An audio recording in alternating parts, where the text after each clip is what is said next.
The ocean has always been humanity's greatest mystery, covering more than 70% of Earth's surface, yet remaining largely unexplored and misunderstood. In the vast depths, beneath the waves lies a world that most surface dwellers could never imagine, a realm of ancient kingdoms and forgotten civilizations that have thrived for millennia, while the world above remained oblivious to them. This is the story of Arthur Curry, a man caught between two worlds who must embrace his destiny to become the bridge between the surface and the sea. The tale begins in 1985, along the rugged coastline of Maine, where lighthouse keeper Thomas Curry leads a solitary existence, tending to his beacon and watching over the treacherous waters that have claimed countless ships over the years. Thomas is a man of simple pleasures and steadfast dedication, finding purpose in his work and solace in the rhythmic crash of waves against the rocky shore. His life follows a predictable pattern until one stormy night when fate arrives on his doorstep in the most extraordinary way imaginable. During a particularly violent tempest, as rain lashes against the lighthouse windows and thunder echoes across the dark waters, Thomas spots a figure struggling in the turbulent surf. Without hesitation, he rushes into the storm, fighting against the wind and rain to reach what appears to be a woman in distress. The figure he pulls from the churning sea is unlike anyone he has ever encountered.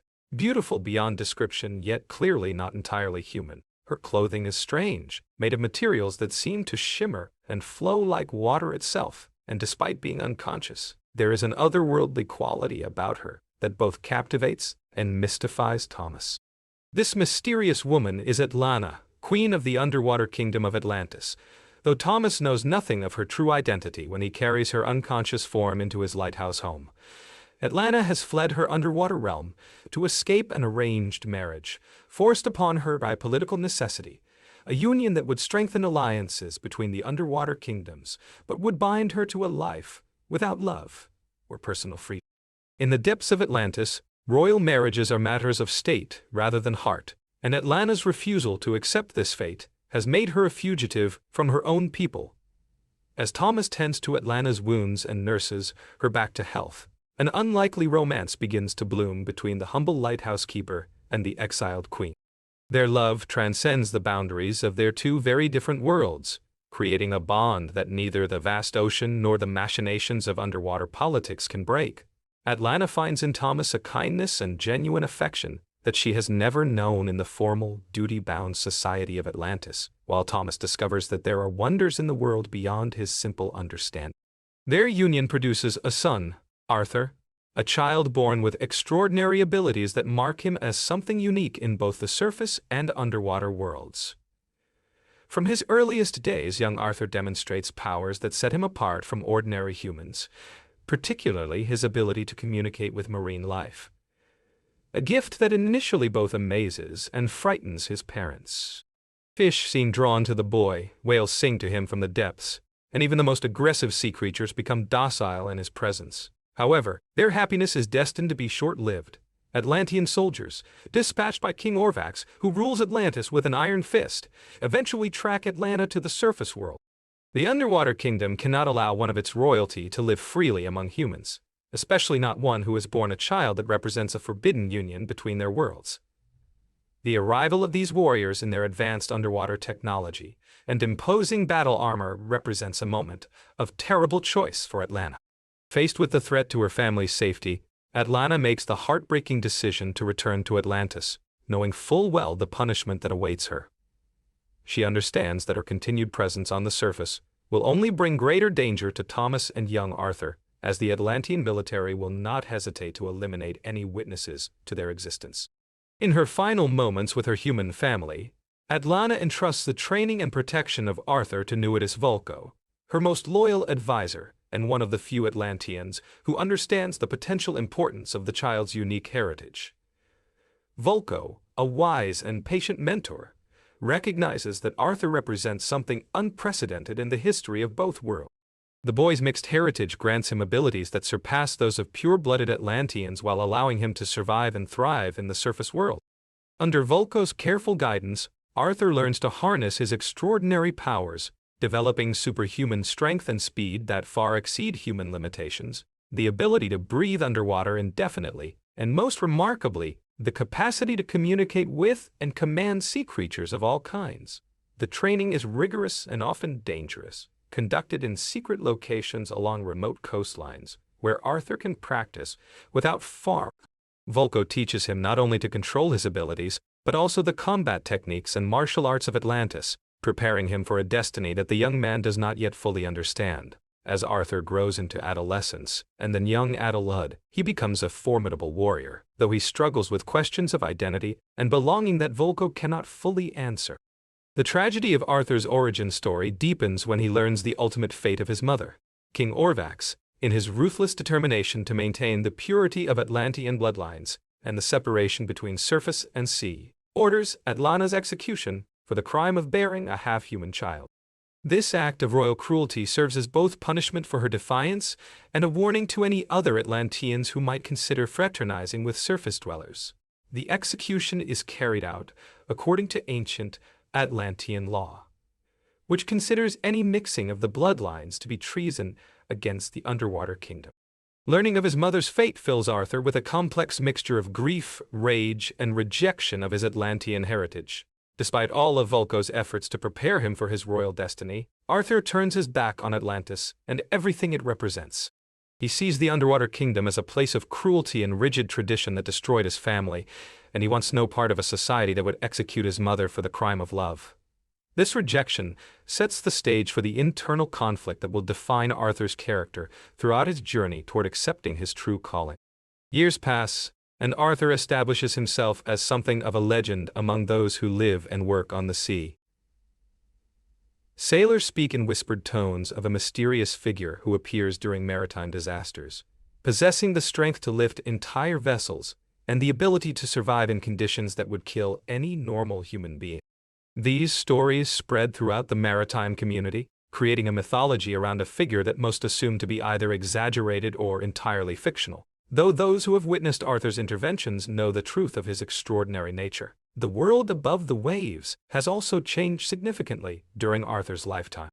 The formation of the Justice League and the emergence of other metahuman individuals have made the existence of extraordinary beings a matter of public knowledge, though Arthur has remained largely separate from these developments. His focus has been on protecting those who make their living from the sea, whether they are fishermen, cargo ship crews, or naval personnel, who find themselves in peril on the world's ocean. It is during one such rescue mission that Arthur's past and present collide in a way that will ultimately force him to confront his destiny. A group of high-tech pirates, led by a ruthless mercenary named Jesse Kane and his equally dangerous son David, attempts to hijack a Russian nuclear submarine. Their plan is audacious and potentially catastrophic, as the vessel they target carries not only advanced military technology, but also nuclear materials that could be used for devastating purposes if they fall into the wrong hands. The Kane family represents a particular breed of ocean-based criminals who have adapted to the modern world by combining traditional piracy with cutting-edge technology. Jesse Kane is a veteran of numerous maritime crimes, a man who has spent decades perfecting the art of high-seas robbery and has passed his knowledge and ruthless philosophy onto his son David. Together, they lead a crew of similarly minded individuals who view the ocean as their personal domain and consider any vessel that crosses their path to be fair game for plunder. Their attack on the Russian submarine is carried out with military precision, using advanced diving equipment and underwater weapons to breach the vessel's hull and overwhelm its crew. The Russian sailors, despite their training and equipment, find themselves outmatched by the pirates' superior technology and willingness to use lethal force. As the submarine begins to take on water and its nuclear reactor faces potential breach, the situation becomes not just a matter of robbery, but a potential environmental and humanitarian disaster. This is when Arthur Curry, operating under the name that the media has given him, Aquaman, intervenes in the crisis. His arrival at the scene is nothing short of miraculous from the perspective of the trapped Russian sailors, as he demonstrates abilities that seem to defy the laws of physics. Swimming at incredible speeds through the dark ocean depths, Arthur reaches the compromised submarine and begins a rescue operation that showcases the full extent of his extraordinary powers. The confrontation with the Kane pirates provides Arthur with his first real test against adversaries who are both technologically advanced and utterly ruthless in their methods. Jesse Kane proves to be a formidable opponent, experienced in underwater combat and equipped with weapons specifically designed for maritime warfare. However, even his extensive experience and advanced equipment are no match for Arthur's superhuman ability. The battle is fierce and chaotic, taking place both inside the flooding submarine and in the surrounding waters. Arthur must simultaneously fight off the pirates, prevent the submarine's nuclear reactor from breaching, and rescue the trapped crew members who are running out of time as water continues to flood their vessel. His ability to breathe underwater and move with incredible speed gives him a significant advantage, but the confined spaces of the submarine and the presence of innocent lives at stake make the situation extremely challenging. During the conflict, Arthur faces a crucial moral decision that will have far-reaching consequences. Jesse Kane becomes trapped by debris and flooding water, and his son David desperately pleads with Arthur to help save his father's life. This moment represents a test of Arthur's character and his willingness to show mercy even to those who have chosen a life of crime and violence. However, Arthur's decision to prioritize the innocent submarine crew over the life of a dangerous criminal creates a lasting enemy in David Kane. Jesse Kane's death during the submarine incident is both heroic and tragic. Realizing that his own survival is unlikely and that his presence is endangering both his son and the remaining crew members, he makes the ultimate sacrifice by detonating an explosive device that seals off the flooding section of the submarine. This act saves lives, but costs him his own, and his final words to David carry a legacy of hatred and a demand for vengeance that will drive his son's actions for years to come. David Kane's transformation from accomplished pirate to obsessed avenger begins in this moment of loss and humiliation. Watching his father die while the man he holds responsible swims away to safety plants a seed of hatred that will grow into an all-consuming desire for revenge. David blames Arthur not just for failing to save Jesse, but for the entire circumstance that led to his father's death, viewing the intervention as an act of heroic grandstanding that prioritized the lives of strangers over showing mercy to a defeated enemy. The submarine rescue establishes Arthur's reputation as a protector of those who travel the world's oceans, but it also creates the first of what will become multiple threats to his safety and the safety of those he cares about. The incident demonstrates both his incredible abilities and his commitment to preserving innocent life, but it also reveals the complex moral landscape he must navigate as someone who operates outside the conventional boundaries of law enforcement and international jurisdiction. Meanwhile, beneath the waves in the magnificent underwater kingdom of Atlantis, political machinations are setting the stage for a conflict that will dwarf any surface wall crisis. The death of King Orvax has brought his son Orm to the throne, and the new ruler harbors ambitions that extend far beyond the traditional boundaries of Atlantean territory. Unlike his predecessors who maintained strict separation between the underwater kingdoms and the surface world, Orm believes that the time has come for Atlantis to assert its dominance over the entire planet.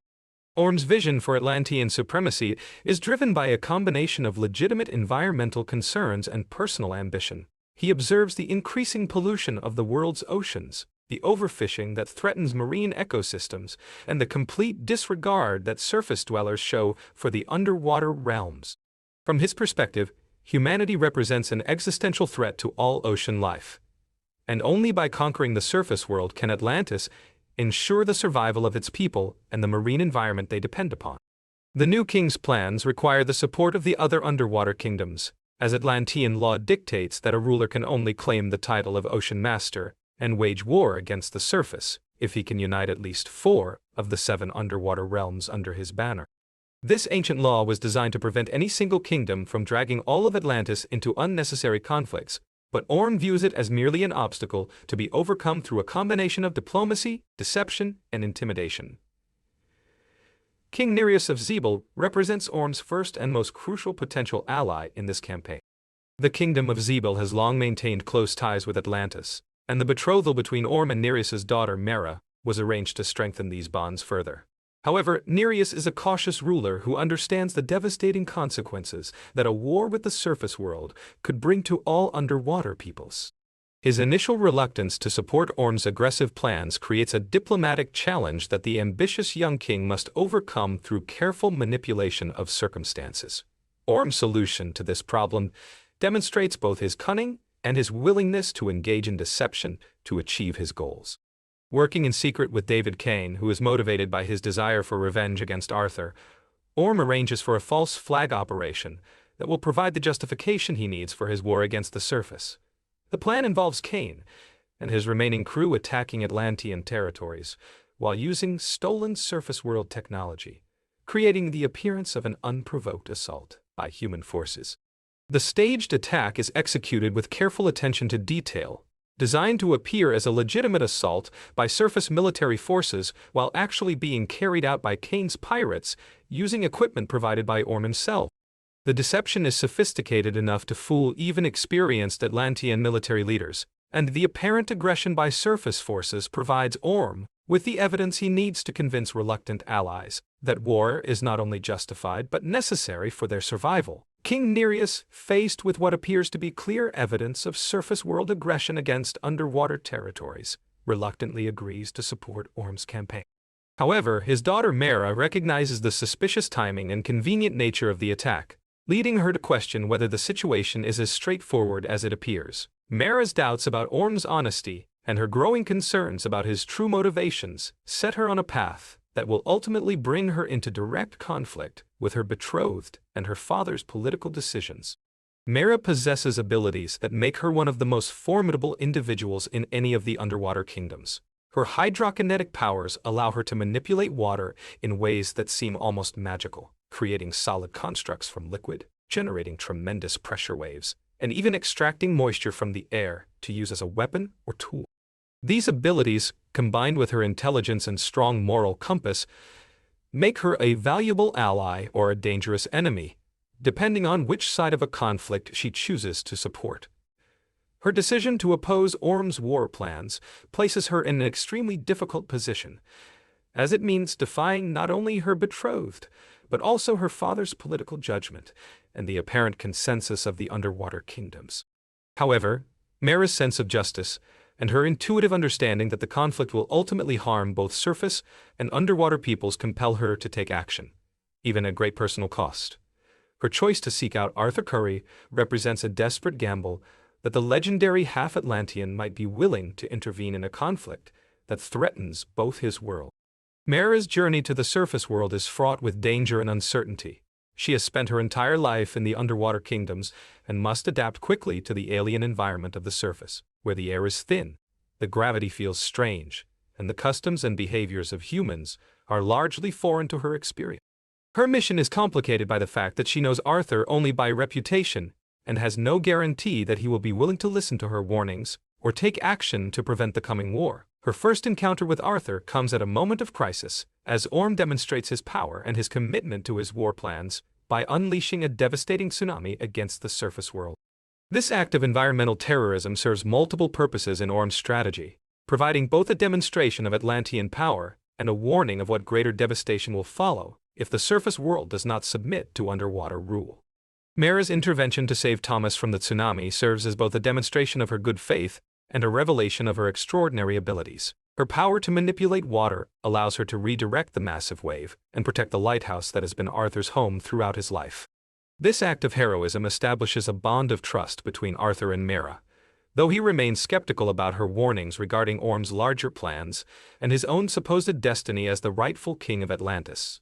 The concept of Arthur as the legitimate ruler of Atlantis is based on ancient laws of succession that many surface dwellers would find archaic and incomprehensible.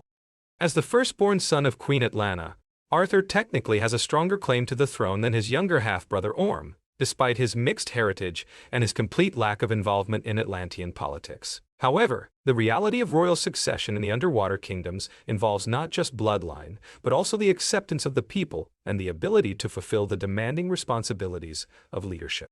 Arthur's initial rejection of his royal heritage is understandable, given his traumatic family history and his complete lack of preparation for political leadership.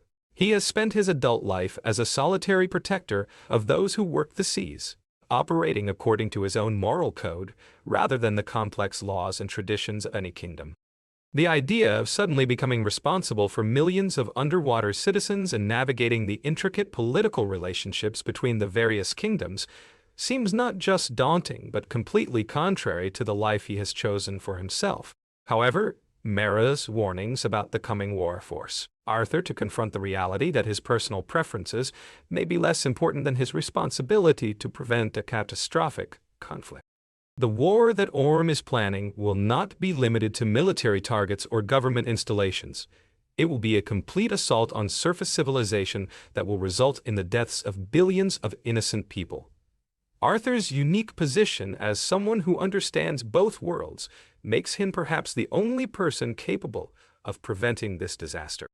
The decision to seek help from Nuidis Vulko represents Arthur's first step toward accepting his larger destiny, though he remains focused on stopping the war rather than claiming any throne. Vulko, who has spent years hoping for this moment, sees Arthur's willingness to engage with Atlantean affairs as validation of his patient faith in the young man's eventual acceptance of his royal heritage. However, the wise counselor also understands that Arthur's commitment to preventing war is more important than his attitude toward kingship, at least in the immediate term. Vulko's counsel regarding the Trident of Atlan provides Arthur with a concrete goal that aligns with his practical nature while also connecting him to the deeper history and mythology of Atlantis. The trident is not merely a symbol of royal authority, but a powerful artifact that grants its wielder dominion over all the creatures of the sea. According to ancient legends, the trident was created by Atlan, the first king of Atlantis, during the Golden Age, when the seven kingdoms were united under a single ruler committed to justice and the protection of all ocean life. The quest for the trident represents both a practical necessity and a spiritual journey for Arthur. On the practical level, possessing the trident would give him the power to challenge Orm's claim to leadership and potentially unite the underwater kingdoms under a different banner.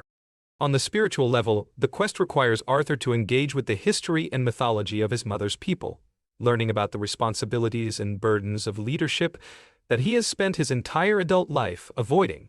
The journey to find the trident begins with a clandestine meeting between Arthur, Mera, and Vulko in a location that straddles both the surface and underwater world. This meeting is intended to be secret, but Orm's intelligence network is more extensive than they realize, and the gathering is soon detected by Atlantean forces loyal to the current king. The resulting ambush demonstrates both Orm's reach and his determination to eliminate any threat to his plans, including his own half-brother. The attack on their meeting place showcases the advanced military technology and tactics of the Atlantean forces, which far exceed anything available to surface world militaries. The soldiers move through both air and water with equal facility. Their weapons can function in any environment, and their armor provides protection against most conventional forms of attack. However, they are not prepared for the combined abilities of Arthur and Mera working together, and the two prove to be formidable allies despite their relatively recent partnership. Arthur's capture during this battle serves Orm's political purposes as much as his personal vendetta against his half-brother. By taking Arthur prisoner, Orm can demonstrate his power to potential allies while also eliminating a rival claimant to the throne. The confrontation between the two brothers in Orm's throne room reveals the depth of the younger brother's resentment and the complex family dynamics that drive his hatred of both Arthur and the surface world. Orm's belief that Arthur is responsible for their mother's death reflects a fundamental misunderstanding of the circumstances surrounding Atlanna's fate. But it also reveals the psychological wounds that drive his aggressive policies. From Orm's perspective, his mother chose the surface world and her half-human son over her duties to Atlantis and her full-blooded Atlantean children. This perceived abandonment, combined with the shame and political complications caused by her forbidden relationship, created lasting trauma that manifests in his hostility toward anything connected to the surface world. The trial by combat that follows Arthur's capture represents both an ancient tradition and a political necessity for Orm. Atlantean law recognizes the right of any claimant to the throne to challenge the current ruler in single combat, and Orm cannot simply execute his half-brother without offering this traditional recourse. However, the king is confident in his superior training, his familiarity with Atlantean combat techniques, and his knowledge of the underwater environment where the battle will take place. The duel between Arthur and Orm takes place in a spectacular underwater coliseum surrounded by flowing lava, a location chosen both for its dramatic impact and for the advantage it provides to the combatant, more familiar with such extreme environments. The battle showcases the incredible physical abilities of both brothers while also highlighting their different fighting styles and approaches to conflict. Arthur's combat techniques reflect his informal training and his experience fighting in various environments, while Orm's style demonstrates the formal martial arts traditions of Atlantis and his superior familiarity with underwater combat. Despite his formidable abilities and his determination to prevent the coming war, Arthur finds himself outmatched by Orm's superior preparation and knowledge of the fighting environment. The younger brother's victory seems assured until Mera's intervention provides Arthur with the opportunity to escape, though not before he has suffered a significant defeat that undermines his confidence in his ability to challenge Orm's authority. This setback forces Arthur to confront the reality that good intentions and raw power are not sufficient to overcome an enemy who possesses superior training, preparation, and political support. Mera's rescue of Arthur from the underwater coliseum demonstrates both her loyalty to their cause and her formidable abilities as a warrior and leader. Her hydrokinetic powers allow her to manipulate the aquatic environment in ways that even Orm's forces cannot anticipate or counter, creating opportunities for escape that would be impossible for anyone else. However, her intervention also marks her as a traitor to her own kingdom and her betrothal to Orm, creating additional complications for their mission and her personal safety.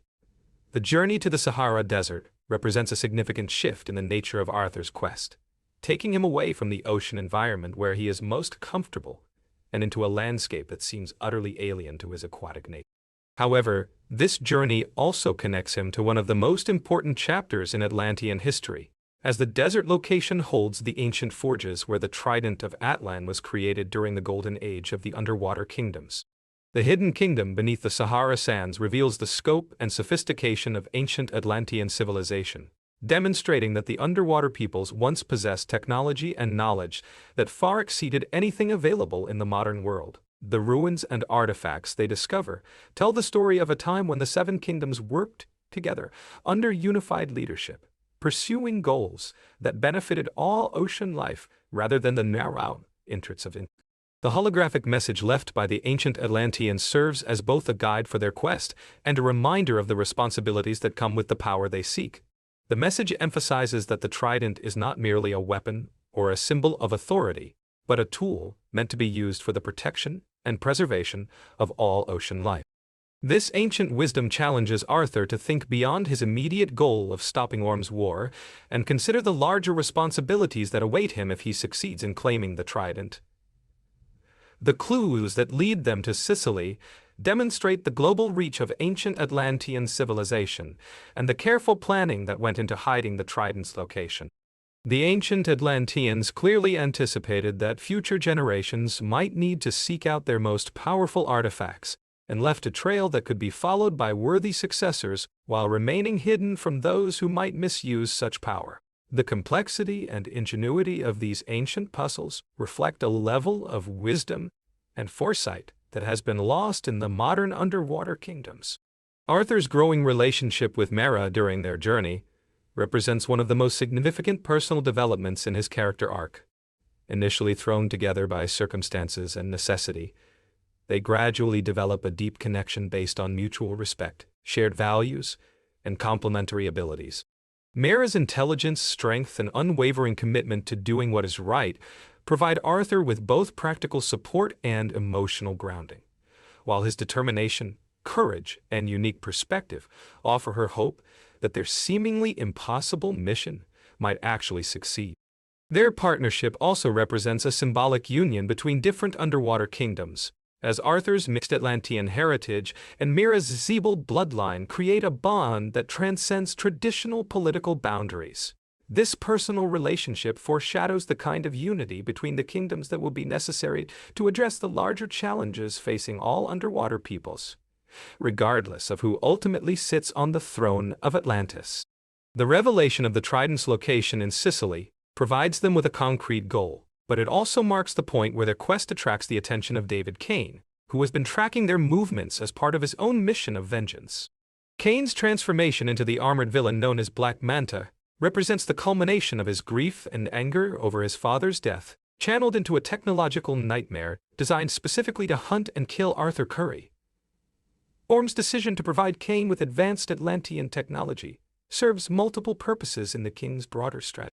By arming a surface-world mercenary with underwater weapons and armor, Orm creates a weapon against Arthur that operates outside the traditional rules and expectations of Atlantean combat.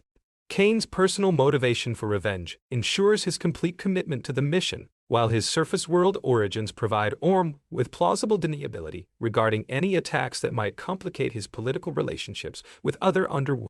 The Black Manta armor represents a fusion of surface-world engineering and Atlantean technology that creates capabilities beyond what either civilization could achieve independently. The suit provides Kane with the ability to operate effectively in both air and underwater environments, weapon systems that can threaten even superhuman opponents, and enhanced physical capabilities that allow him to match Arthur's strength and speed.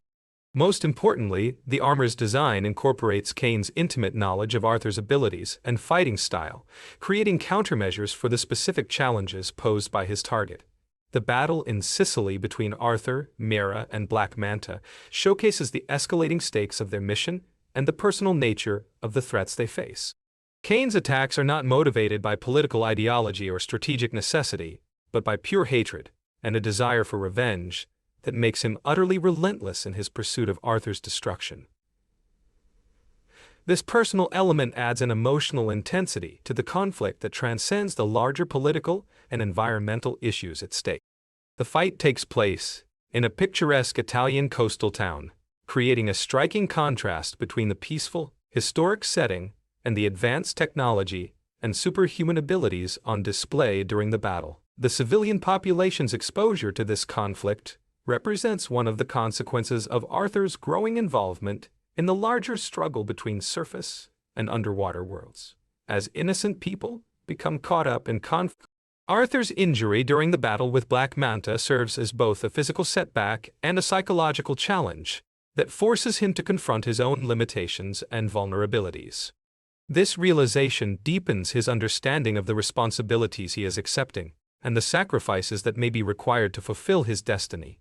Mera's care for Arthur during his recovery demonstrates the depth of their growing relationship and her commitment not just to their mission, but to his personal well-being. Her ability to heal his wounds through her hydrokinetic powers showcases yet another aspect of her remarkable abilities, while her emotional support provides him with the strength to continue despite the setbacks they have faced. This period of recovery also gives them time to deepen their understanding of each other and to prepare mentally for the challenges that still lie ahead. The journey to the location of the Trident takes them into some of the most dangerous waters on Earth, where creatures known as the Trench have created a realm of constant threat and terror.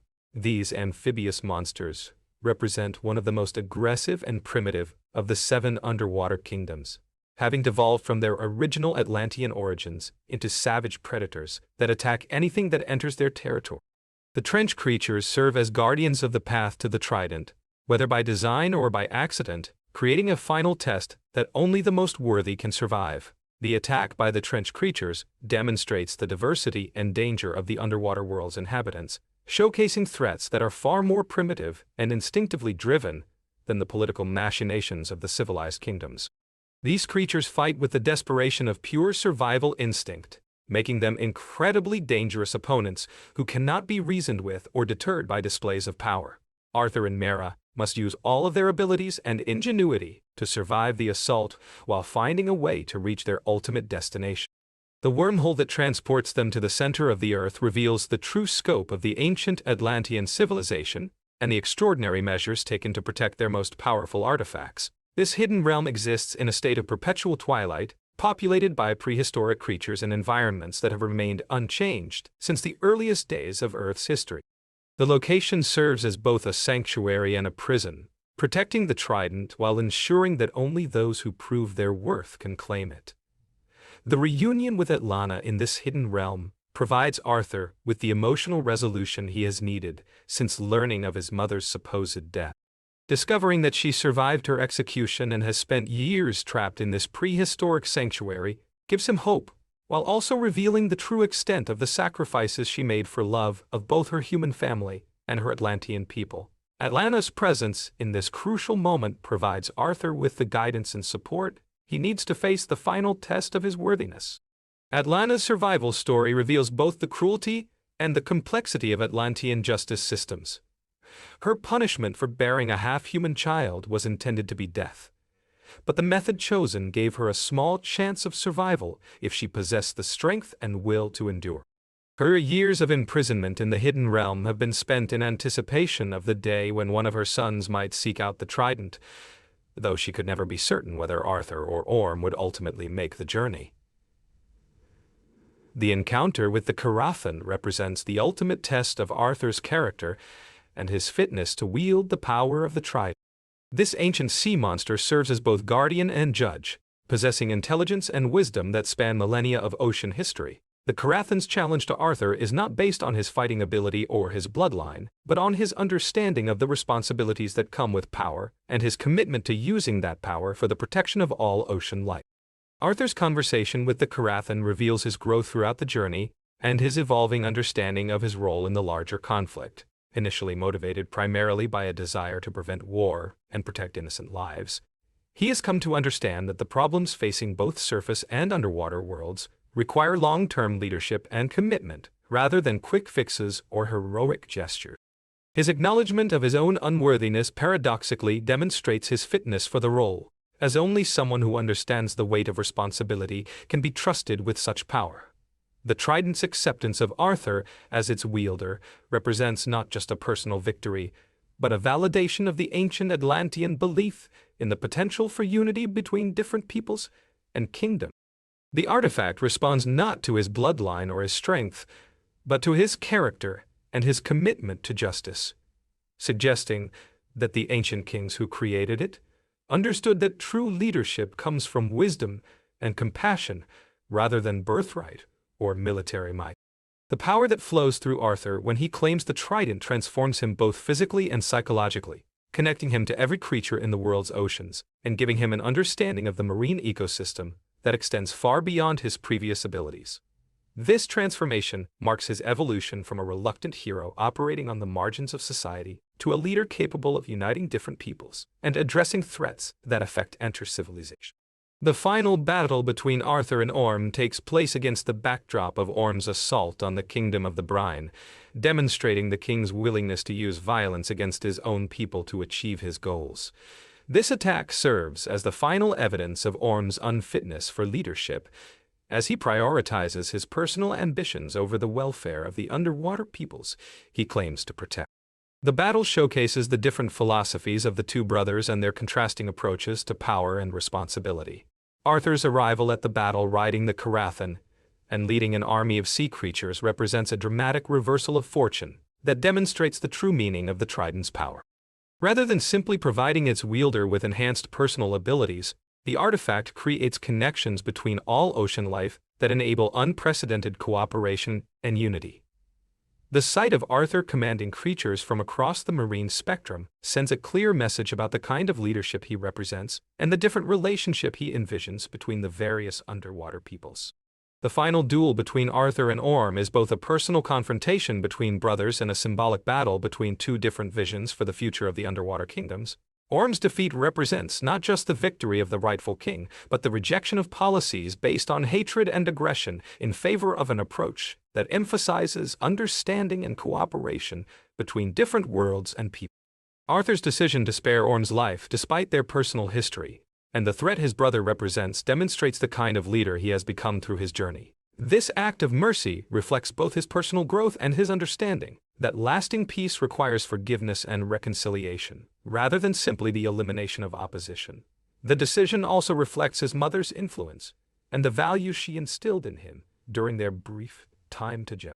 The revelation that Atlanna has survived and returned provides both emotional resolution for the family and political legitimacy for Arthur's claim to the throne.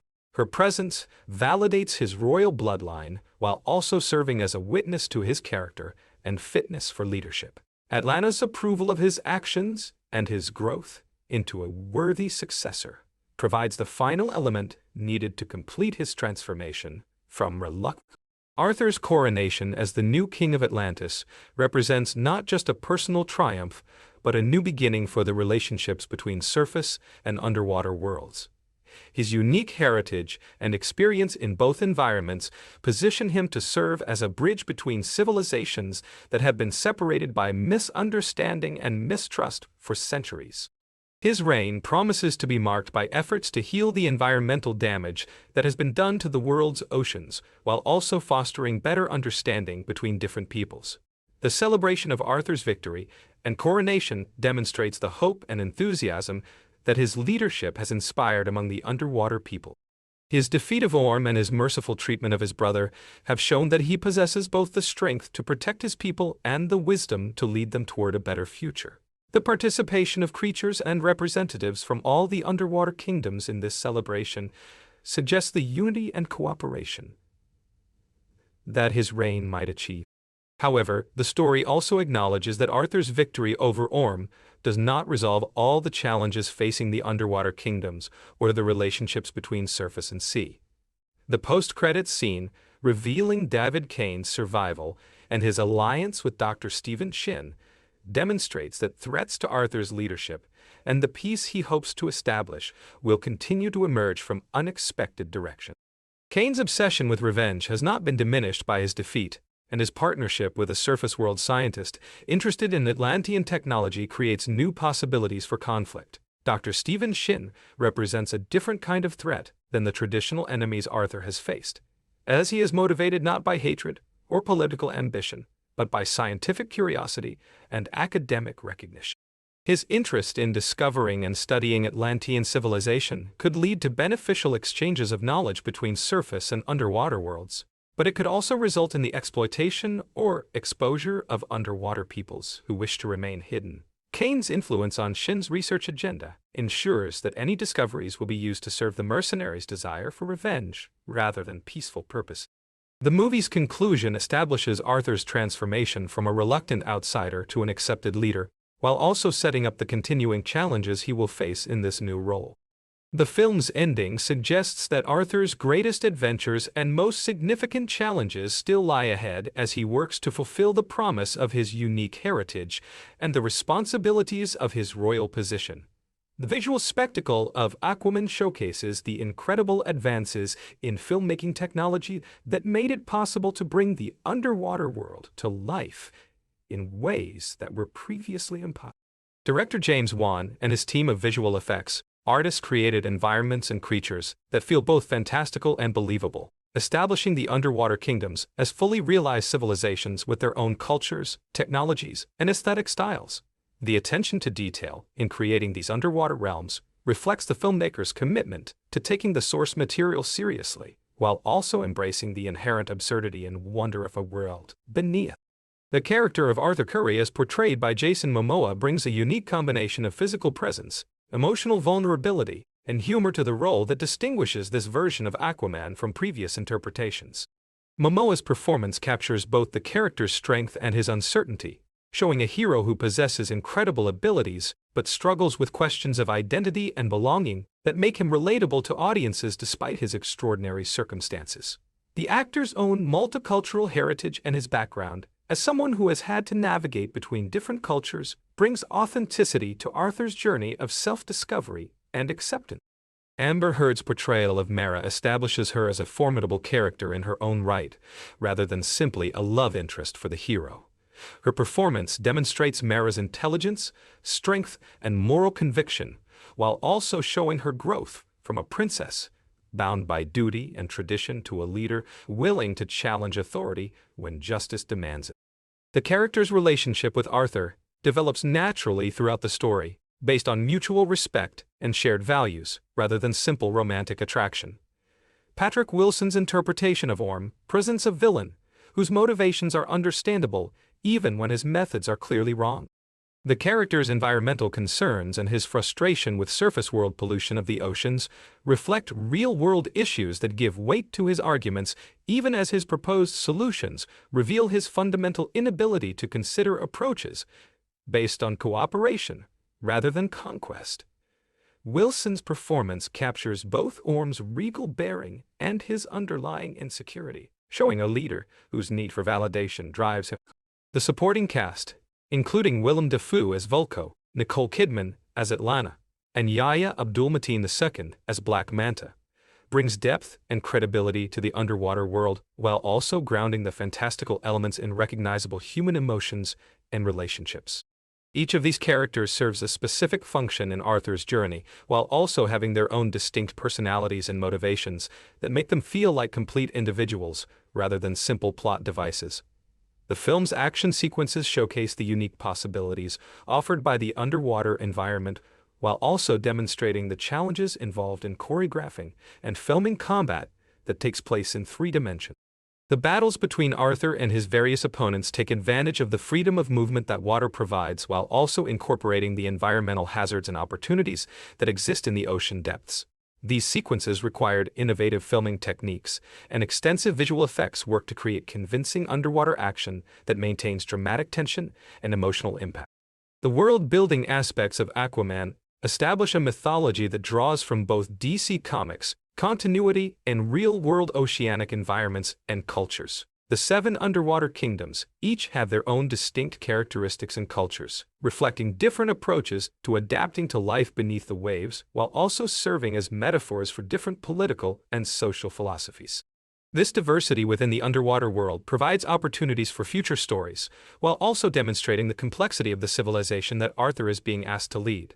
The environmental themes woven throughout the story reflect contemporary concerns about ocean pollution, climate change, and the impact of human activity on marine ecosystems.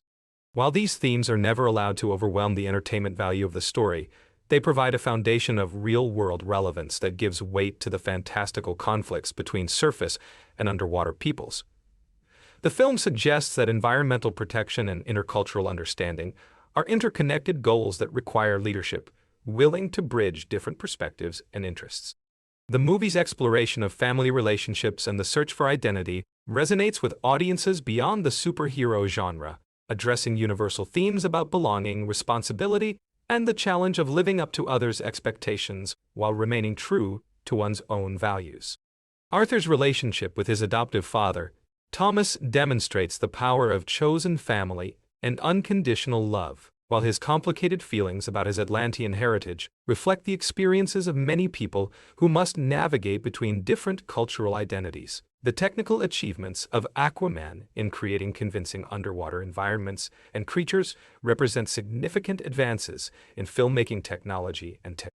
The collaboration between multiple visual effects studios resulted in sequences that seamlessly blend practical filmmaking with computer-generated imagery, creating underwater worlds that feel both spectacular and believable. The attention to details like hair and clothing movement in water, the behavior of sea creatures, and the physics of underwater combat demonstrates the level of planning and execution required to bring such an ambitious vision to the screen.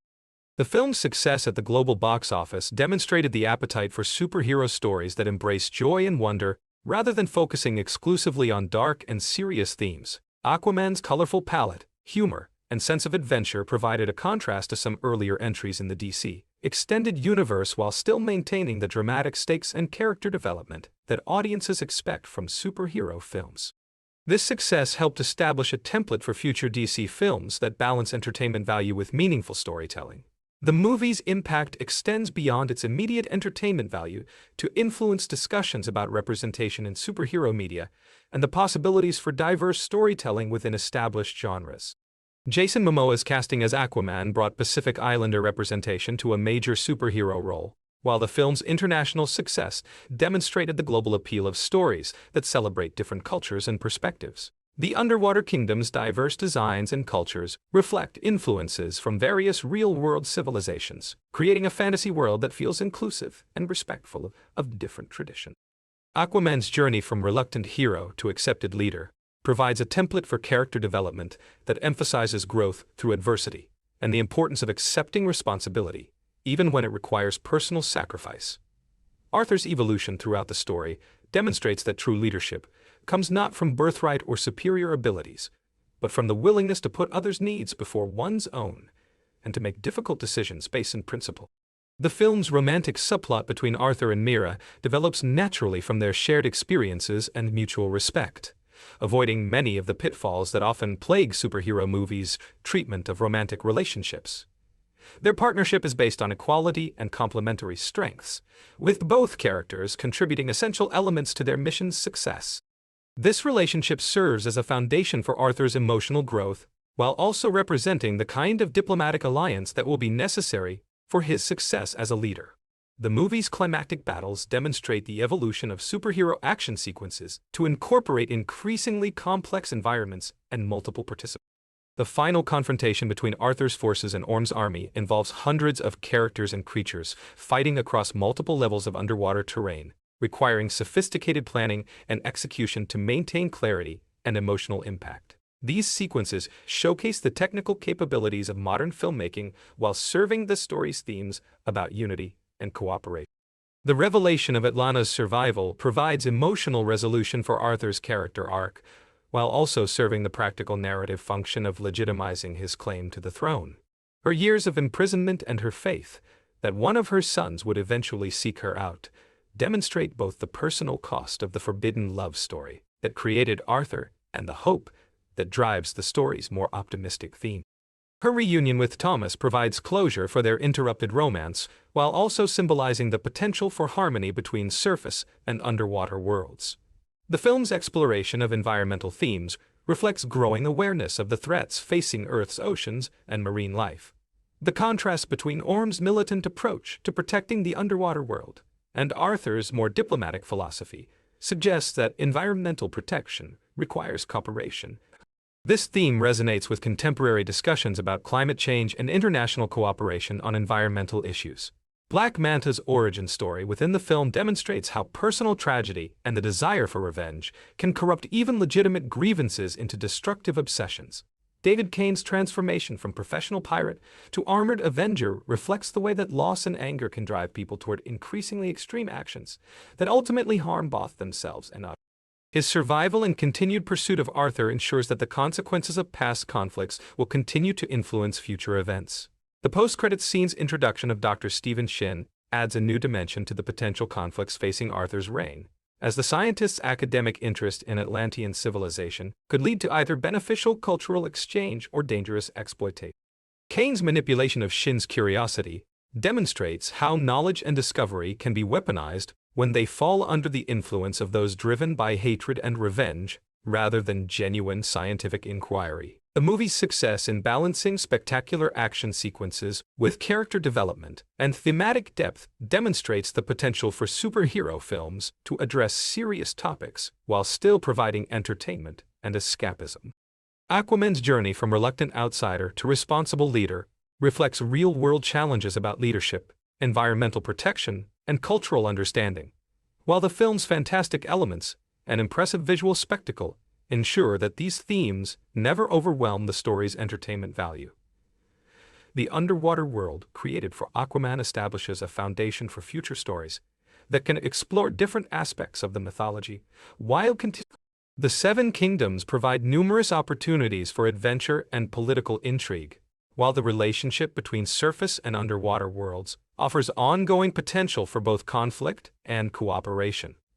Arthur's unique position as someone who belongs to both worlds ensures that future stories can continue to explore themes of identity, responsibility, and the challenge of bridging different perspectives and interests. The film's portrayal of Arthur as a reluctant hero who gradually accepts his responsibilities provides a character arc that feels both satisfying and authentic. His growth from someone who operates on the margins of society to a leader capable of uniting different kingdoms reflects the kind of personal development that resonates with audiences while also serving the practical needs of establishing a character capable of carrying future stories. This evolution feels earned rather than imposed, growing naturally from the challenges he faces and the relationships he develops throughout his journey. Aquaman's ultimate message about the possibility of unity between different peoples and the importance of protecting the natural world reflects optimistic themes that distinguish it from more cynical interpretations of superhero stories. The film suggests that cooperation and understanding can overcome historical grievances and cultural differences, while environmental protection requires leadership willing to consider long-term consequences rather than short-term advantages. These themes provide a foundation for future stories, while also offering audiences hope that seemingly intractable problems can be addressed through wisdom, courage, and genuine commitment. The movie's technical achievements in creating believable underwater action and environments represent significant advances in filmmaking capability that will influence future productions in the genre. The collaboration between multiple visual effects studios and the development of new techniques for simulating underwater physics and creature behavior demonstrate the level of innovation and technical expertise required for such ambitious projects. These achievements establish new standards for visual spectacle in superhero films, while also proving that technical excellence serves story and character rather than simply providing impressive imagery. The global success of Aquaman demonstrates the universal appeal of stories about heroes who bridge different worlds and work to protect both their communities. The film's themes about family, identity, environmental protection, and the responsibilities of leadership resonate across different cultures and age groups, while its spectacular visual elements and engaging action sequences provide entertainment value that transcends language and cultural barriers. This combination of meaningful themes and impressive spectacle establishes a template for successful superhero storytelling that can appeal to both critics and mass audiences. Arthur Curry's transformation from reluctant hero to King of Atlantis represents one of the most complete character arcs in recent superhero cinema, demonstrating growth that feels both dramatic and believable. His journey requires him to confront his fears, accept his heritage, and embrace responsibilities that he initially rejected, while never losing the essential qualities of compassion and determination that made him heroic. This character development provides a foundation for future stories, while also offering a satisfying conclusion to the specific challenges introduced in this film. The movie's celebration of diversity and inclusion extends beyond its casting choices to encompass its themes and world-building, creating an underwater civilization that reflects the complexity and richness of real-world cultures, while also embracing the fantastic possibilities offered by the superhero genre. The Seven Kingdoms each have their own distinct characteristics and perspectives, reflecting different approaches to the challenges of underwater life, while also serving as metaphors for the diversity of approaches that different communities take to common problems. Aquaman's success as both entertainment and meaningful storytelling demonstrates the potential for superhero films to address serious contemporary issues without sacrificing the sense of wonder and adventure. The film's environmental themes, exploration of cultural identity, and emphasis on the importance of wise leadership provide substance that elevates the spectacular action and impressive visual effects, creating a complete cinematic experience that satisfies both intellectual and emotional needs. The enduring appeal of Arthur Curry's story lies in its combination of fantastic elements and recognizable human emotions, creating a hero whose extraordinary abilities are balanced by very relatable struggles with identity, family, and responsibility. His journey from reluctant outsider to accepted leader reflects challenges that many people face in their own lives, while his unique heritage and spectacular adventures provide the escapism and want. This balance between the fantastic and the familiar ensures that Aquaman's story will continue to resonate with audiences long after the immediate impact of its visual spectacle has faded. The production journey of Aquaman represents one of the most ambitious filmmaking undertakings in recent cinema history, requiring innovative techniques and unprecedented collaboration between multiple creative teams to bring the underwater kingdom of Atlantis to vivid life on screen. Director James Wan's vision for the film demanded the development of new technologies and filming methods that could convincingly portray action sequences taking place beneath the ocean's surface, while maintaining the emotional authenticity that audiences expect from character-driven storytelling. The filming locations chosen for Aquaman reflect the international scope of Arthur Curry's story and the diverse environments that define his journey. The Gold Coast of Queensland, Australia served as the primary production base, utilizing the Village Roadshow studios and their state-of-the-art water facilities that represent some of the most advanced aquatic filming infrastructure in the world. The Australian location provided not only technical capabilities, but also stunning natural backdrops that enhanced the visual spectacle of the surface world sequence. The decision to film in Australia created significant economic impact for the region, generating over 1,000 jobs and substantial investment in local infrastructure and services. The production's presence in Queensland demonstrated the growing importance of international filming locations in supporting major Hollywood productions, while also showcasing the natural beauty and technical capabilities that make certain regions attractive to filmmakers working on projects of this scale and complexity. Sicily provided another crucial filming location, offering historic architecture and Mediterranean coastal scenery that served as the backdrop for Arthur and Mera's quest to uncover ancient Atlantean secrets. The Italian locations added authentic European flavor to the film's globe-spanning narrative while providing practical settings that enhanced the story's themes about ancient civilizations and hidden knowledge.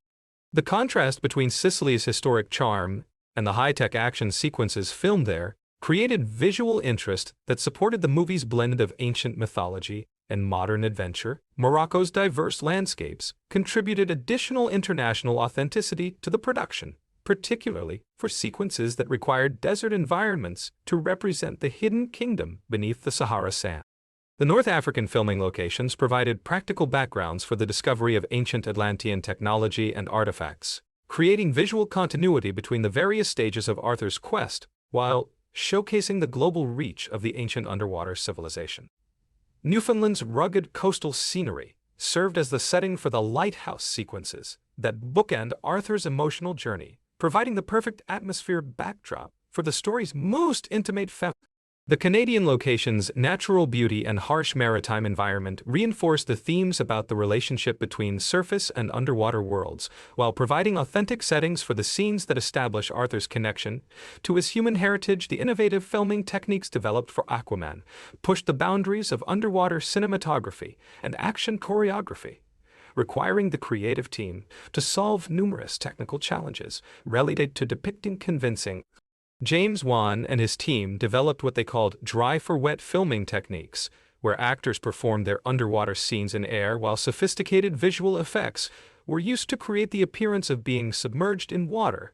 This revolutionary approach allowed for more natural performances and clearer dialogue delivery, while maintaining the visual spectacle that underwater sequences demand. The technique required careful coordination between the actors, cinematographers, and visual effects artists to ensure that the final sequences would appear seamless and believable to audiences.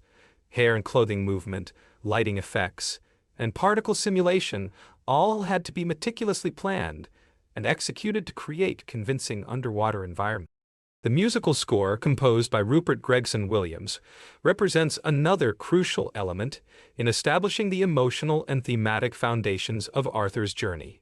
Gregson-Williams, who had previously worked on Wonder Woman, brought his experience with superhero storytelling to create themes that captured both the epic scope of the underwater kingdoms and the intimate personal relationships that drive the narrative. His approach combined orchestral and electronic elements to reflect the dual nature of Arthur's heritage and the contrast between surface and underwater worlds. The composer's development of distinct musical themes for different characters and kingdoms helped establish the complex mythology and relationships that define the story. Arthur's theme incorporates both heroic and introspective elements, reflecting his evolution from reluctant hero to accepted leader, while Orm's musical motifs emphasize his militant ambitions and the threat he represents to peaceful coexistence between different worlds. The score's integration of electronic and orchestral elements mirrors the film's blend of ancient mythology and modern technology. The inclusion of original songs by Skylar Grey and Pitbull added contemporary musical elements that connected the fantasy adventure to modern popular culture, while Hans Zimmer's influence on the overall sonic landscape helped establish connections to the broader DC extended universe. The soundtrack's combination of epic orchestral scoring and contemporary pop elements reflected the movie's approach to balancing spectacular fantasy The film's global box office performance exceeded all expectations, ultimately earning over $1.1 billion worldwide, and establishing Aquaman as the highest-grossing DC Extended Universe film and the most successful movie based on any DC Comics character. The international success demonstrated the global appetite for superhero stories that embrace joy and spectacle rather than focusing exclusively on darker themes, while also validating the decision to cast Jason Momoa in a role that had previously been associated with different cultural interpretations.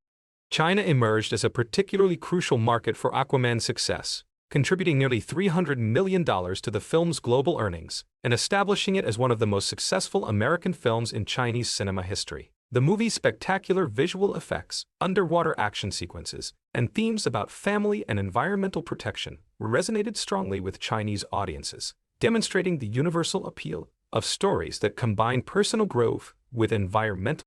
The domestic box office performance, while strong, represented only about 30% of the film's total earnings, highlighting the increasing importance of international markets for major Hollywood productions. The movie's success in diverse markets around the world validated the decision to embrace international filming locations and cross-cultural themes, while also demonstrating that audiences were ready for superhero stories that celebrated different cultural perspectives and the cultural impact of casting Jason Momoa as Aquaman extends far beyond entertainment value, representing a significant milestone in Pacific Islander representation in major Hollywood productions. Momoa's Hawaiian heritage and Maori cultural connections brought authenticity to the character's reimagined background, while also providing visibility for Pacific Islander communities that have historically been underrepresented in mainstream media. The film's incorporation of Maori cultural elements, including the traditional Hongi greeting between Arthur and his father, demonstrated respectful integration of indigenous traditions into contemporary storytelling. The movie's exploration of biracial identity through Arthur's mixed Atlantean and human heritage provided metaphorical framework for discussing real-world experiences of individuals. Arthur's struggle to find acceptance in both worlds reflects challenges faced by many people with multicultural backgrounds, while his ultimate success in bridging different communities offers hope for greater understanding and cooperation between diverse groups. However, some critics have noted that while the casting choices represented progress in representation, the film's use of Pacific Islander culture remained somewhat superficial, serving more as visual and cultural seasoning rather than deeply integrated thematic elements. This critique reflects ongoing discussions about the difference between representation and appropriation in Hollywood productions, and the responsibility that comes with incorporating elements from cultures The deleted scenes and extended sequences that were removed from the final cut provide insight into the creative decisions that shaped the theatrical release and the challenges involved in balancing narrative pacing with character development. Various sources indicate that numerous scenes were removed during the editing process to maintain the film's runtime and narrative focus. Though some of these sequences would have provided additional depth to character relationships, James Wan's approach to directing Aquaman reflected his background in horror filmmaking while adapting to the demands of big-budget superhero spectacle. His emphasis on practical effects whenever possible, combined with his focus on character relationships and emotional authenticity, brought a distinctive sensibility to the project that distinguished it from other entries in the superhero genre. Wan's commitment to treating the source material with respect, while also embracing its inherent absurdity, created a tone that balanced humor and sincerity throughout the story. The director's collaboration with Jason Momoa proved crucial in developing Arthur's character and establishing the performance style that would define this interpretation of Aquaman. One recognized that Momoa's natural charisma and physical presence provided opportunities to explore different aspects of the character than had been emphasized in previous versions, allowing for a portrayal that was simultaneously more approachable and more formidable than earlier interpretations. The visual effects achievements of Aquaman required collaboration between multiple studios and the development of new techniques for creating believable underwater. The film's success in creating spectacular underwater kingdoms and convincing aquatic action sequences established new standards for visual effects in superhero cinema, while also demonstrating the possibilities offered by advancing digital technology and artistic innovation. The creation of Atlantis and the other underwater kingdoms involved extensive research into real-world marine environments and oceanic mythology, ensuring that the design teams drew inspiration from various sources, including coral reef ecosystems, deep-sea creatures, and diverse cultural traditions, to create underwater civilizations that felt both alien and familiar to surface-dwelling audiences. The film's environmental themes resonated with contemporary concerns about ocean pollution, climate change, and the impact of human activity on marine ecosystems. While these themes were woven into the adventure narrative rather than dominating it, they provided real-world relevance that gave weight to the fantastic conflicts between surface and underwater peoples. The movie's suggestion that environmental protection requires cooperation rather than conflict offered hopeful messaging about humanity's relationship with the natural world. Arthur's journey from environmental protector operating on the margins of society to king responsible for international diplomacy reflects contemporary discussions about leadership and the responsibilities that come with power. His reluctance to accept royal authority and his preference for direct action over political maneuvering made him relatable to audiences while also establishing him as a different kind of leader than traditional political figures in both surface and underwater. The success of Aquaman demonstrated the viability of solo superhero films that focus on character development and world building rather than relying primarily on connections to shared cinematic universes. While the movie existed within the DC Extended Universe framework, its story was largely self-contained and accessible to audiences regardless of their familiarity with other DC films, proving that audiences remained interested in well-crafted. The film's international success also validated the decision to embrace diverse casting and cross-cultural themes in major Hollywood productions, demonstrating that stories reflecting different perspectives and experiences could achieve both critical acclaim and commercial success. The movie's global earnings patterns showed that audiences around the world were eager for superhero stories that celebrated cultural diversity while delivering spectacular entertainment. The technical innovations developed during Aquaman's production influenced subsequent underwater filming techniques and established new possibilities for future productions requiring extensive aquatic sequences. The dry-for-wet filming methods and advanced visual effects techniques created templates that other filmmakers could adapt and build upon, contributing to the ongoing evolution of cinema technology. The movie's approach to balancing practical effects with digital enhancement demonstrated the continued importance of physical performance and authentic environments in creating believable fantastic sequences. While extensive visual effects were necessary to realize the underwater kingdoms and their inhabitants, the grounding provided by real locations and practical filmmaking techniques ensured that the spectacular elements remained connected to recognizable human. The development of Arthur's character throughout the film reflected contemporary discussions about masculinity, leadership, and the importance of emotional intelligence in positions of authority. His evolution from solitary protector to collaborative leader demonstrated that true strength comes from understanding and empathy rather than simply physical power or inherited privilege, offering positive role models for audiences. The film's portrayal of family relationships across different cultures and species provided universal themes that transcended the specific fantasy elements of the story. Arthur's connections to both his adoptive human father and his Atlantean mother, along with his complicated relationship with his half-brother Orm, reflected real-world family dynamics and the challenges of maintaining relationships across different communities and value systems. The success of Aquaman's romantic subplot with Mera demonstrated audience appetite for superhero relationships based on equality and mutual respect, rather than traditional gender dynamics. Their partnership showcased both characters' individual strengths, while also highlighting how their different abilities and perspectives complement each other in both combat and diplomatic situations, providing a template for future superhero romance. The movie's celebration of ocean environments and marine life served educational purposes alongside its entertainment value, introducing audiences to the diversity and wonder of aquatic ecosystems while encouraging greater appreciation for environmental conservation. The spectacular depictions of underwater kingdoms and sea creatures sparked interest in real-world oceanic exploration and marine biology, demonstrating cinema's potential to inspire scientific curiosity. The film's legacy continues to influence discussions about representation, environmental responsibility, and the possibilities for superhero storytelling that embraces joy and wonder rather than focusing exclusively on conflict and destruction. Aquaman's success proved that audiences were ready for superhero adventures that celebrated diversity, promoted environmental consciousness, and offered hope for cooperation between different. The production's economic impact extended beyond its immediate filming locations to influence broader discussions about international film production and the benefits of supporting creative industries through government incentives and infrastructure development. The success of filming in Australia, Sicily, Morocco, and Newfoundland demonstrated how strategic investment in film-friendly policies and facilities can generate significant economic returns while also promoting.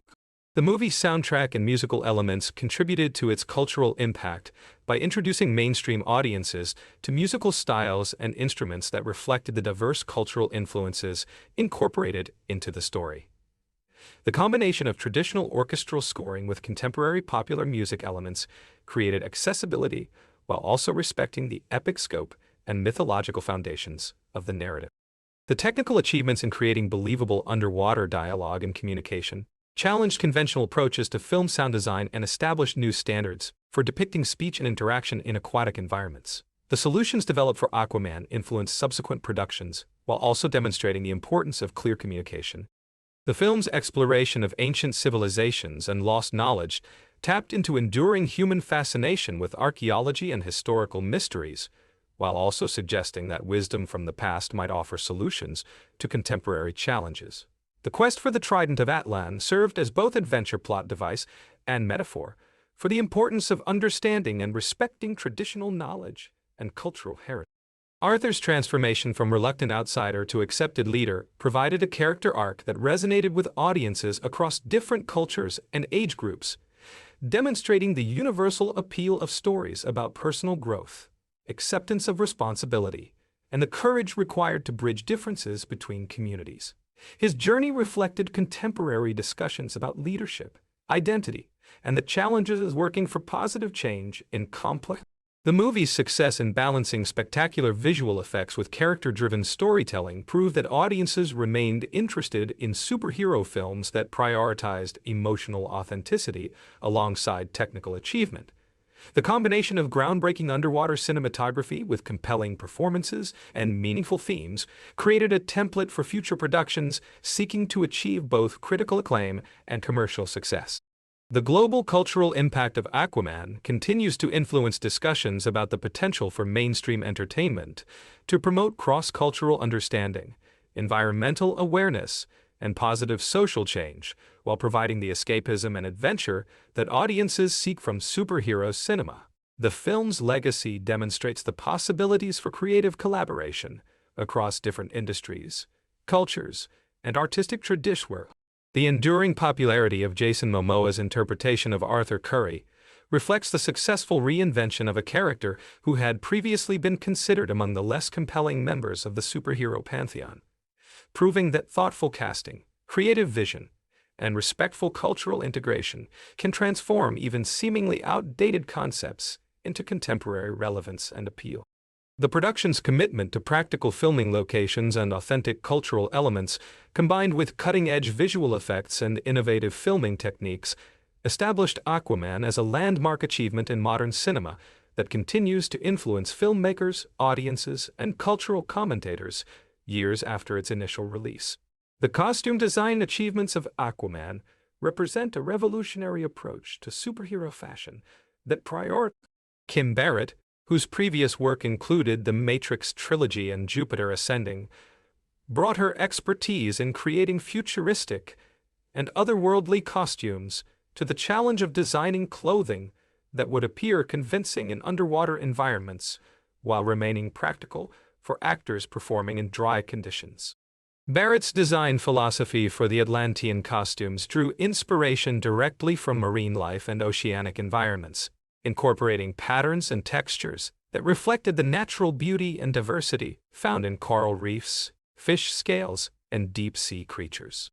The hexagonal patterns visible on the armor worn by Queen Atlanna and Mera were specifically inspired by the cellular structure of water-holding coral, demonstrating the designer's commitment to grounding fantastical elements in recognizable natural phenomena. The creation of each underwater suit involved multiple stages, beginning with digital artwork that was then translated into specialized rubber printing on four-way stretch fabric, followed by heat-pressed foil applications and hand-painted finishing layers to achieve the distinctive wet-look appearance that defined Atlantean fashion. The color palette chosen for the underwater kingdoms reflected Barrett's research into how light behaves in aquatic environments, with brilliant blues, greens, and golds that would appear naturally luminescent in the filtered sunlight of ocean depths. The costumes incorporated light-reflective elements that would help the characters blend into their underwater environments, while also creating the visual spectacle that audiences expected from a superhero epic. Arthur's classic Aquaman costume, revealed in the film's final act, represented Barrett's successful translation of the iconic comic book design into a practical and visually striking screen outfit. The golden, orange, and green color scheme, complete with fitted gloves and scaled detailing, paid homage to the Nick Cardy comic book designs while updating the look for contemporary audiences. This costume became one of the most faithful comic-to-screen translations in recent superhero cinema. The design of Black Manta's armor showcased Barrett's ability to create intimidating and technologically advanced villain costumes that honored the source material while incorporating practical filming requirements. The matte black retro-futuristic design captured the character's Silver Age comic book origins while providing actor Yahya Abdul-Mateen II with the mobility needed for complex action sequences. Mera's elaborate gown featuring living jellyfish elements represented one of the most technically challenging costume pieces in the production, requiring multiple versions and specialized construction techniques. The dress incorporated practical elements for the upper portion while utilizing green screen technology for the lower sections, allowing Amber Heard to perform in the elaborate costume while maintaining the flowing, otherworldly appearance that the underwater scenes demanded.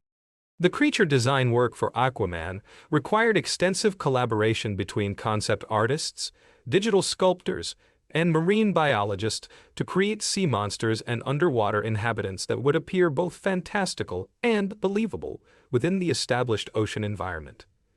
The design philosophy emphasized the diversity and wonder of real marine ecosystems, while pushing the boundaries of what accept. The Carathan, serving as guardian of the Trident of Atlan, represented the pinnacle of the film's creature design achievements, combining elements of dragons, squids, shrimp, and traditional mythological leviathans to create a being that appeared both ancient and alien. The creature's massive scale required careful attention to texture details that would remain convincing even in extreme close-up shots, with designers adding algae, dirt, scars, and weathering effects to create a sense of age and authenticity. The design process for the Carathan involved multiple artists working on different sections of the creature's anatomy, with specialized teams focusing on the legs and claws, body sections, mouth and teeth, and the expressive eyes that would communicate the character's intelligence and ancient wisdom. The creature's modular design approach allowed for detailed work on individual components while maintaining overall visual cohesion across the entire massive form. The cinematography challenges faced by director of photography Don Burgess required innovative solutions for depicting underwater dialogue, movement, and combat while maintaining visual clarity and dramatic impact. Burgess's extensive experience with cutting-edge film technology, including work on Back to the Future Part 2, Forrest Gump, and Contact, provided the foundation for tackling the unique demands of Aquaman's underwater world. The dry-for-wet filming technique developed for Aquaman allowed actors to deliver convincing performances while being suspended on rigs and harnesses that simulated underwater movement. This approach required close collaboration between cinematographers, stunt coordinators, riggers, and visual effects artists to create the illusion of aquatic performance while maintaining the emotional authenticity that dramatic scenes demand. Burgess's lighting design for the underwater sequences incorporated both practical and digital elements to simulate the way sunlight filters through water at various depths. The cinematographer utilized traditional techniques, such as moving water trays with hard light sources to create interactive lighting patterns, combined with specialized units that provided programmable movement and color temperature variations to suggest different order zones. The camera choices for Aquaman reflected the need for maximum image quality and data capture to support extensive visual effects work. Burgess selected ARRI Alexa SXT cameras, shooting a RAW in open gate format for approximately 80% of the production, supplemented by Red Weapon and Alexa mini cameras, when smaller, lighter camera packages were required for specific sequences. The lens selection of Panavision Primo 70mm optics, with standard primos for specialized situations, provided the image quality and consistent characteristics needed for a production involving multiple visual effects vendors around the world. The high resolution and data-rich capture ensured that visual effects artists would have maximum flexibility in creating the seamless integration of practical and digital. The color grading and post-production workflow for Aquaman required careful coordination between the cinematography team and visual effects supervisors to ensure that the practical footage would integrate seamlessly with digitally created environments and creatures. The film's distinctive color palette, emphasizing the brilliant blues and greens of underwater environments, contrasted with the warmer tones of surface world sequences, required precise color timing throughout the production. The symmetrical compositions used throughout the Atlantis sequences reflected the regal and mythological nature of the underwater kingdom, with balanced framing that emphasized the grandeur and formal structure of Atlantean society. These compositions contrasted with the tighter, more intimate framing used for surface world scenes, creating visual language that reinforced Arthur's journey between two very different environments. The bioluminescent lighting effects created for the underwater kingdoms drew inspiration from real deep-sea creatures and coral reef environments, incorporating natural phenomena to create fantastical but believable illumination sources. The magical quality of these lighting elements helped establish the otherworldly nature of Atlantean civilization, while maintaining visual connections to recognizable marine ecosystems. The trench creatures represented a different approach to creature design, emphasizing primitive ferocity and survival instincts rather than the intelligence and majesty associated with the more advanced underwater kingdoms. These amphibious monsters served as both obstacles in Arthur's quest and representations of the wild, untamed aspects of the ocean that even advanced civilizations like Atlantis had not been able to control or civilize. The design philosophy for the various underwater kingdoms incorporated distinct cultural and aesthetic approaches that reflected different evolutionary paths taken by Atlantean survivors after the original kingdom's destruction. Each realm developed unique architectural styles, clothing designs, and technological approaches that provided visual variety while maintaining coherent connections to their shared Atlantean heritage. The production design collaboration between costume designer Barrett and production designer Bill Brzezinski ensured visual consistency across all elements of the underwater world, from individual character costumes to massive architectural structures. Their joint exploration of how advanced underwater civilizations might utilize living oceanic resources influenced everything from clothing patterns to building materials and technological design. The attention to practical details in costume construction extended to considerations of how clothing would behave in actual underwater conditions. Even though most filming took place in dry environments, Barrett's team researched fabric weights, buoyancy characteristics, and water interaction patterns to inform their design choices and ensure that digitally enhanced costumes would appear natural and believable. The scale challenges presented by the Karathan and other massive sea creatures required innovative approaches to texture mapping and surface detail that would remain convincing when viewed at close range. Artists developed techniques for layering different surface types, including scales, leather-like sections, and armored plates, each requiring individual design and painting approaches that would integrate cohesively across the creature's enormous. The environmental storytelling incorporated into creature designs included details like battle scars, algae growth, and weathering effects that suggested each creature's history and place within the underwater ecosystem. These elements helped establish the lived-in quality of the oceanic world, while providing visual interest that rewarded careful viewing and supported the film's themes about the complexity and antiquity of underwater civilization.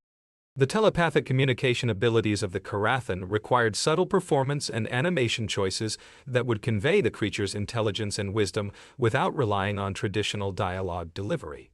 The creature's expressive eyes and body language needed to communicate complex emotions and ancient knowledge, creating one of the film's most challenging character animation assignments. The integration of practical and digital costume elements required precise planning during filming to ensure that green screen sections would match seamlessly with physical costume pieces in post-production. This approach allowed for the flowing, ethereal qualities needed for underwater costume movement while maintaining the tactile reality that helped actors deliver convincing performances.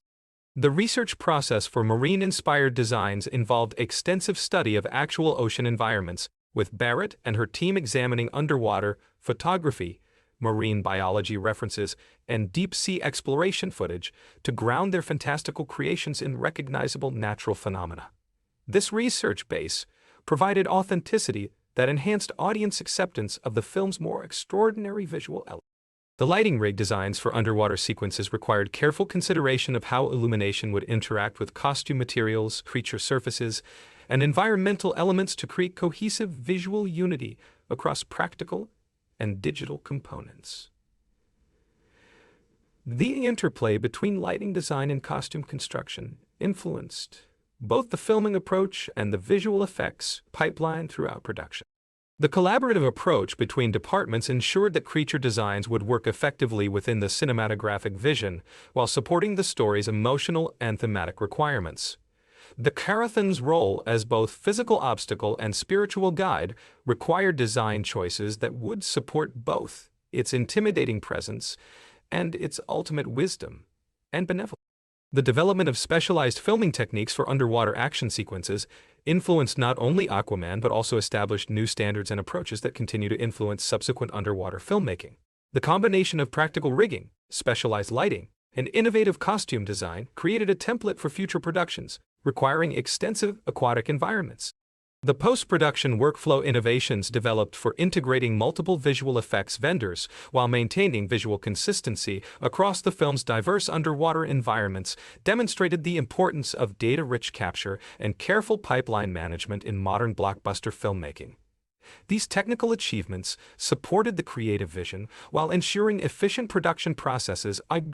The costume preservation and documentation processes ensured that the intricate designs and construction techniques developed for Aquaman would be available for potential sequels, while also serving as reference material for other productions facing similar underwater filming challenges.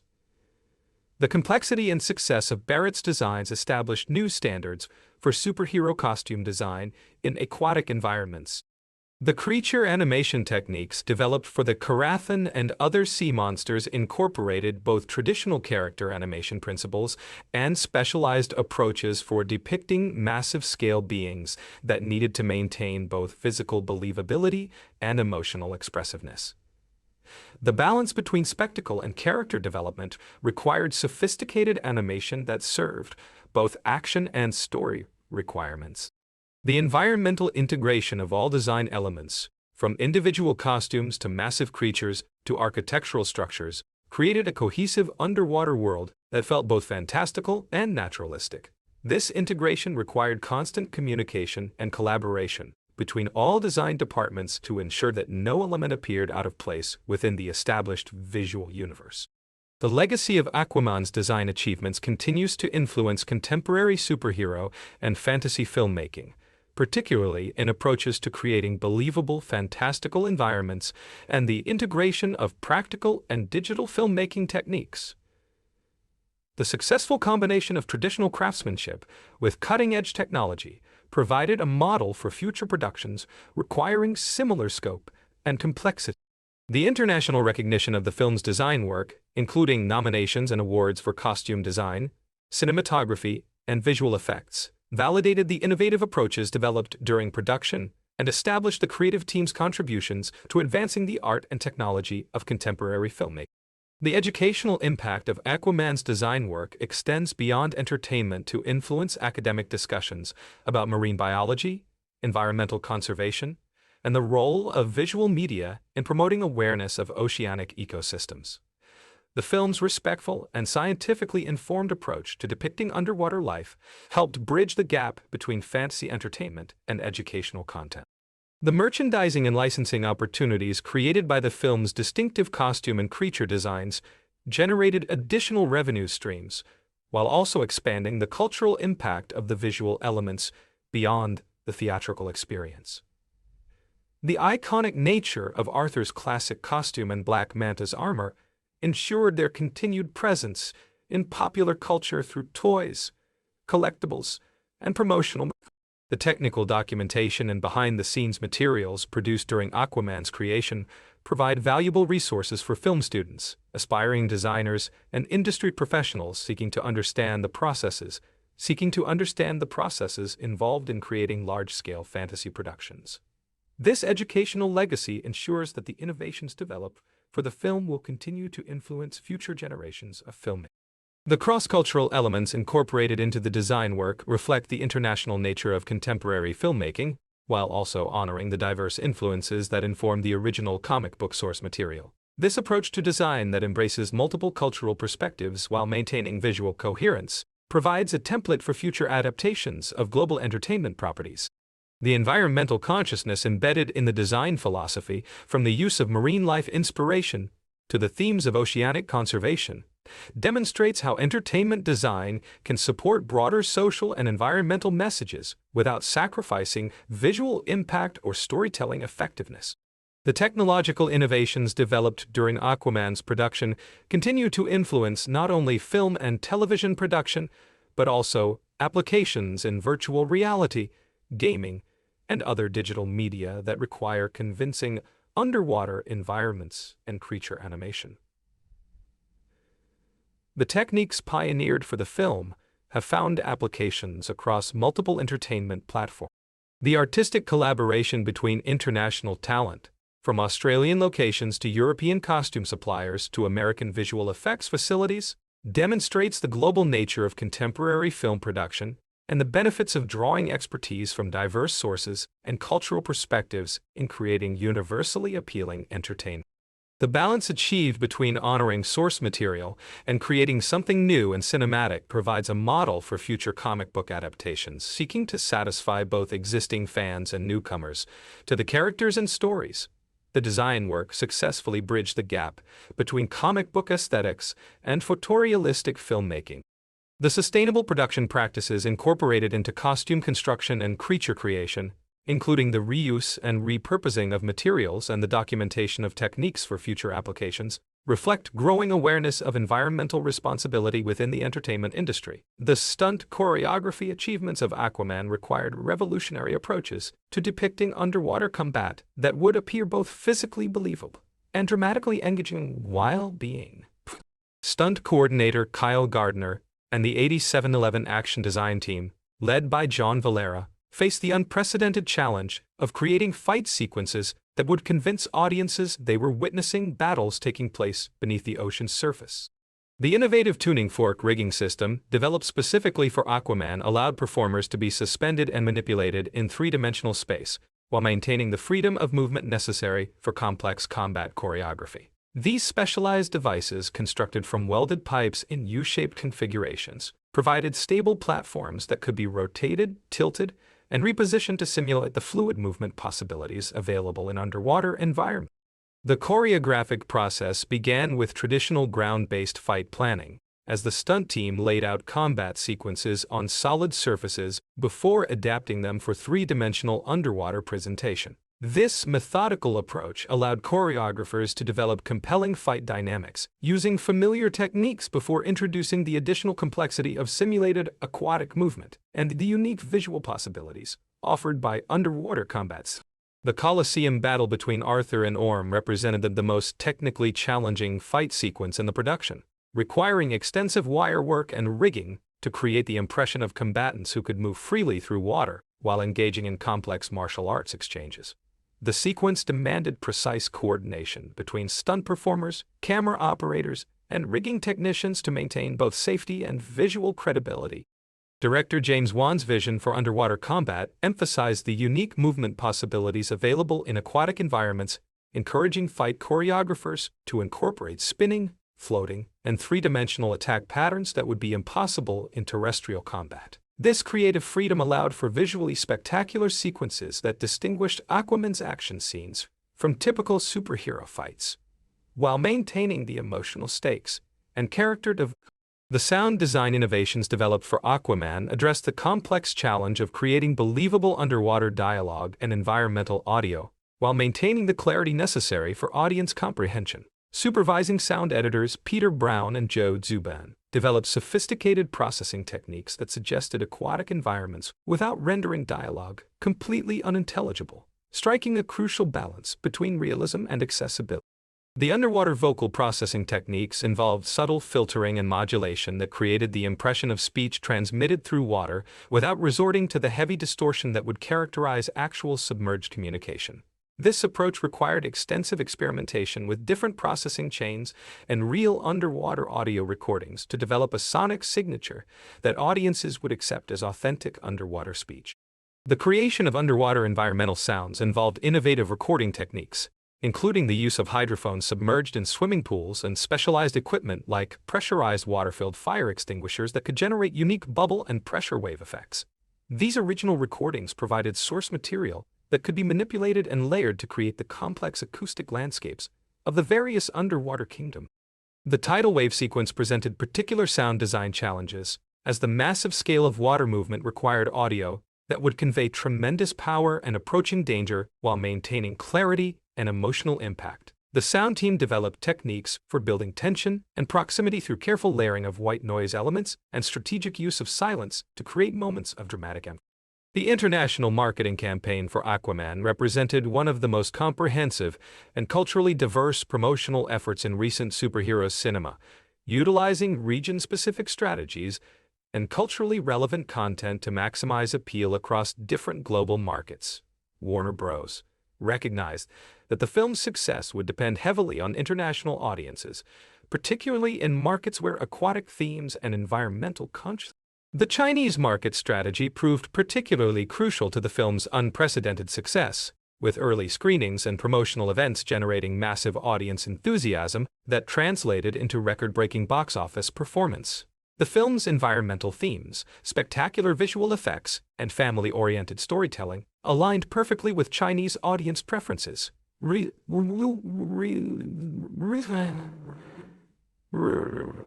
The decision to release Aquaman in China 2 weeks before its domestic premiere demonstrated Warner Bros. Recognition of the market's importance and their confidence in the film's international appeal. This strategy generated significant positive word of mouth that influenced global perception of the film and contributed to its eventual worldwide success. The social media marketing campaign emphasized authentic personality and cultural connections, featuring Jason Momoa's genuine enthusiasm for the character and his Hawaiian heritage in ways that resonated with diverse international audiences. The campaign's success in generating organic engagement and conversation demonstrated the importance of authenticity in contemporary film marketing. The partnerships with global promotional organizations, including over 70 companies worldwide, created marketing saturation that reached audiences through multiple touchpoints while generating over $40 million in promotional support. These partnerships included everything from fast food promotional tie-ins to environmental conservation campaigns that aligned with the film's thematic content. The merchandise and licensing program for Aquaman generated extensive product lines that extended the film's cultural impact beyond theatrical release, while providing additional revenue streams that supported the overall profitability of the project. Major toy manufacturers including Funko, McFarlane Toys, and Spin Master created detailed action figures, collectibles, and playsets that captured the visual spectacle of the underwater kingdom. The attention to detail in licensed products reflected the same commitment to authenticity and quality that characterized the film production itself, with merchandise featuring accurate costume details, character likenesses, and accessories that allowed fans to recreate scenes and characters from the movie. The awards recognition received by Aquaman acknowledged the technical achievements in visual effects, cinematography, and sound design that made the underwater world believable, while also recognizing the performances and cultural impact of the film. The multiple nominations across various industry organizations validated the collaborative effort required to create such an ambitious and successful production. The technical awards recognition specifically honored innovations in underwater cinematography, creature design, and environmental effects that advanced the state-of-the-art in fantasy filmmaking. These achievements established new standards and techniques that continue to influence subsequent productions requiring similar aquatic environments and creature work. The box office analysis of Aquaman's performance reveals the growing importance of international markets in determining the success of major Hollywood productions, with the film earning approximately 70% of its total revenue from non-domestic territories. This distribution pattern reflects changing global entertainment consumption patterns and the increasing significance of cross-cultural storytelling. The Chinese market contribution of nearly $300 million represented approximately 26% of the film's total worldwide earnings, demonstrating how crucial individual international markets have become for blockbuster film profitability. This success in China established Aquaman as the most successful DC film's release in that territory and influenced future DC films' marketing and distribution strategies. The film's performance in other international markets, including strong showings in Mexico, Brazil, the United Kingdom, and Australia, demonstrated broad global appeal that transcended specific cultural or linguistic boundaries. These results validated the decision to embrace international filming locations and cross-cultural themes in the production approach. The digital marketing innovations developed for Aquaman included interactive experiences across multiple platforms, from Instagram stickers and Snapchat filters to immersive Roblox gaming experiences that allowed fans to explore Atlantean environments. These digital initiatives generated millions of interactions and extended engagement well beyond traditional promotional timelines.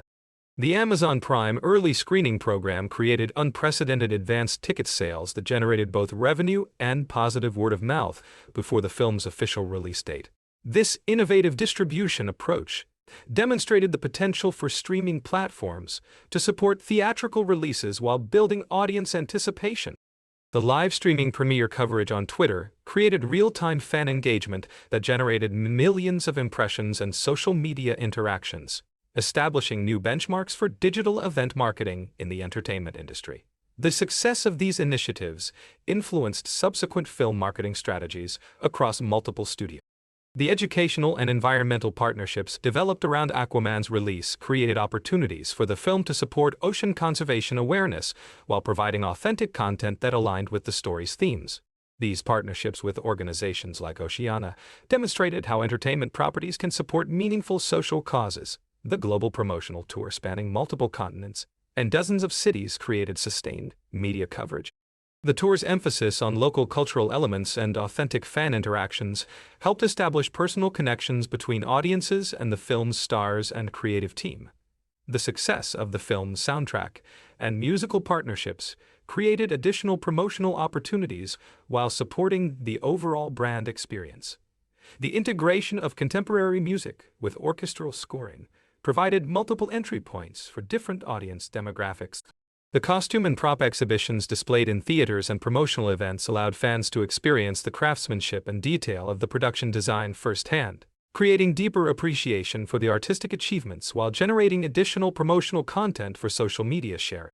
The film's ability to embrace the inherent absurdity of its premise while maintaining emotional authenticity created a template for future superhero adaptations. The long-term cultural impact of Aquaman extends beyond its immediate commercial success to influence discussions about representation, environmental consciousness, and the potential for blockbuster entertainment to address serious contemporary issues. The technical documentation and behind-the-scenes materials created during Aquaman's production provide educational resources that continue to influence film schools, industry professionals, and aspiring filmmakers seeking to understand the processes involved in creating large-scale fantasy entertainment. These materials ensure that the innovations developed for the film will continue to advance the art of filmmaking.